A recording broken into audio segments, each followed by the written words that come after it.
Assalamualaikum warahmatullahi wabarakatuh.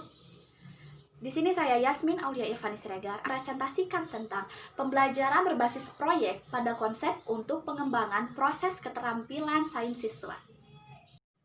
Latar belakang pada materi yang akan saya bahas adalah yang pertama, menelusuri keterampilan proses sains siswa.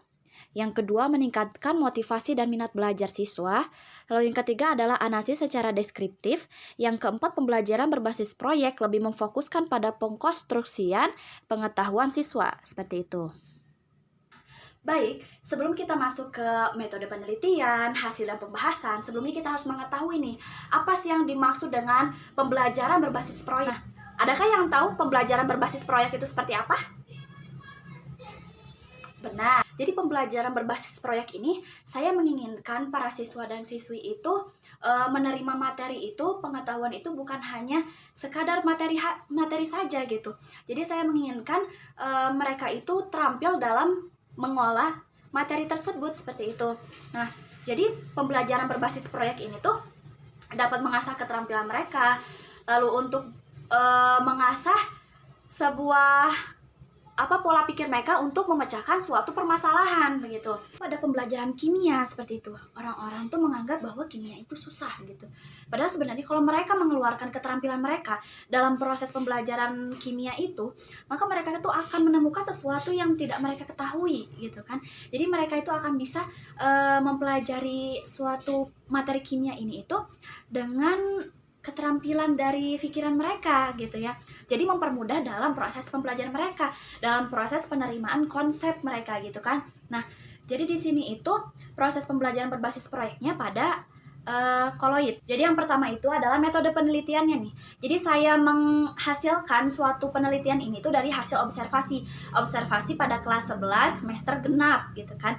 Nah, jadi di sini itu saya meningkatkan proses keterampilan siswa itu dari hasil hipotesis, interpretasi sama prediksi. Nah, lalu kita masuk ke hasil dan pembahasan, di mana di sini bisa kita lihat itu ada diagramnya. Dari 1 sampai 10 sudah saya berikan keterangan gitu dari diagram ini tuh seperti apa gitu kan.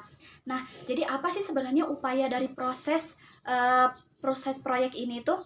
Nah, jadi di sini tuh saya ingin menilai gitu ya hasil proyek mereka, lalu bagaimana proses mereka melakukan proyek ini seperti apa gitu kan. Nah, jadi proses ini itu mereka mengumpulkan semua data yang telah mereka lakukan dari kegiatan yang saya berikan. Lalu setelah itu mereka mempresentasikan kepada teman-temannya dan mengkomunikasikan apa hasil yang mereka dapatkan seperti itu. Nah, jadi dari proses ini itu saya menilai komunikasi mereka dan keterampilan yang mereka dapat tingkatkan seperti itu. Jadi di diagram kedua ini kita mendapatkan bahwa ternyata proses mereka itu meningkat gitu. Menjadi hasilnya itu dinilai dengan 83,4, itu adalah hasil yang baik.